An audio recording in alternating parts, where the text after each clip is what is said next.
Yagona bo'lgan Allohga qasamki, Allohdan bir narsani talab qilsak va mana shu talabimizda sodiq bo'lsak, Alloh albatta yetkazadi. Qaytaraman. Vallohillazi la ilaha illahu. Agar Allohdan bir narsani so'rasak sidq dildan va mana shu narsaga olib boradigan mehnatni erikmasdan nihoyasigacha yetkazsak, Alloh albatta orzuyimizga yetkazadi. Chunki siz Allohdan so'rab, sababini zo'r qilib turib, niyatingizga yeta olmay qolishingizdan ko'ra, koinotni vayron bo'lib ketishi Alloh uchun yengilroq narsa.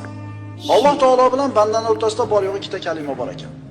Alloh aytadi: "Ya ibadi minkumus sidq va minnil adl." Ey bandalarim, sizlardan sodiqlik bo'lsin, mendan adolat bo'ladi. Ya'ni niyat qilding, shunga yetkazadigan ishni sodiqlik bilan qilgin, men odil zotman. Agar shunga loyiq mehnat qilsang, yetkazaman.